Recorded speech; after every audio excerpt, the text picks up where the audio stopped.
नमस्कार। कभी ये ख्याल आया है कि कोई एक ही चीज एक ही समय पर बिना किसी रूप के और साथ ही साथ अनगिनत रूपों में कैसे मौजूद हो सकती है? यही वो गहरा सवाल है जो विज्ञान भैरव तंत्र के बिल्कुल केंद्र में है। तो चलिए, आज हम देवी और भैरव के बीच हुए एक ऐसे अद्भुत संवाद में उतरते हैं जो शायद वास्तविकता को देखने का हमारा नजरिया ही बदल दे। तो आज की हमारी ये चर्चा देवी के एक बहुत ही बुनियादी सवाल से शुरू होगी। फिर हम देखेंगे कि भैरव का जवाब कितना हैरान करने वाला है। रूप के भ्रम को समझने की कोशिश करेंगे और जानेंगे कि साधना की शुरुआत रूपों से ही क्यों होती है। और आखिर में हम एक ऐसी जगह पहुंचेंगे जो हर शब्द, हर सोच से परे है। तो सारी कहानी शुरू होती है एक सवाल से। एक ऐसा सवाल जो इतना मौलिक है कि ज्यादातर आध्यात्मिक यात्राओं की जड़ में कहीं न कहीं यही सवाल छिपा होता है, और देवी इसे बिना किसी लाग लपेट के सीधे पूछ लेती हैं। देवी का सवाल असल में हम सबका सवाल है। वो पूछ रही हैं, अगर परम सत्य का कोई रूप ही नहीं है, मतलब वो निराकार है, तो फिर ये जो पूरी दुनिया है जो रूपों से भरी है, देवी देवता, मंत्र, पूजा पाठ, ये सब क्या है? जो अनंत है वो एक ही समय पर सीमित कैसे हो सकता है? ये एक ऐसा विरोधाभास है जो हम में से बहुतों को उलझा देता है ना? और इस गहरे सवाल पर भैरव की जो प्रतिक्रिया है वो वाकई कमाल की है। वो इस सवाल को टालते नहीं हैं, बल्कि इसकी तारीफ करते हैं। वो कहते हैं कि इसी एक सवाल में ही तो हर चीज का राज छिपा है। भैरव कहते हैं, प्रिय, तुमने तो सभी तंत्रों का सार पूछ लिया है। ये एक बहुत जरूरी संदेश देता है कि हमारे शक और सवाल ये रास्ते के रोड़े नहीं, बल्कि मंजिल दिखाने वाले मील के पत्थर हैं। इन्हें दबाने की नहीं, बल्कि गहराई से समझने की जरूरत है।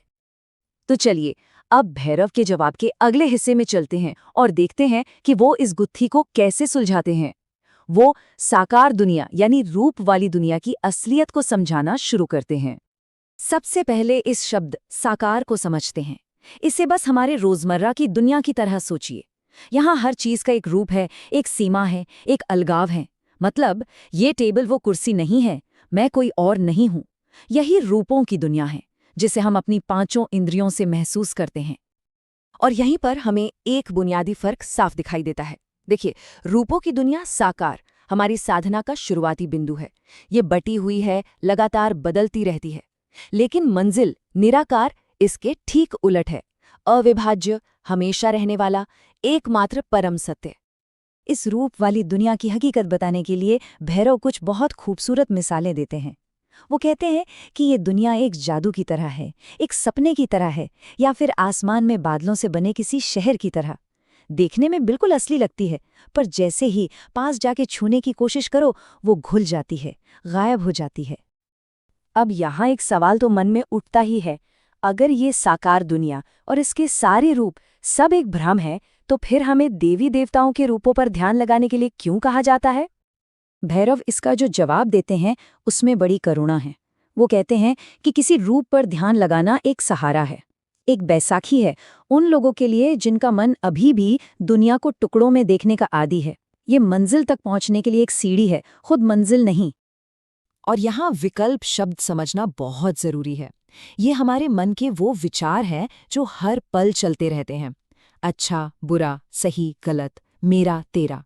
जब तक हम इस दोहरी सोच के जाल में फंसे रहते हैं, तब तक कोई रूप हमारे भटकते मन को एकाग्र करने के लिए एक लंगर का काम करता है।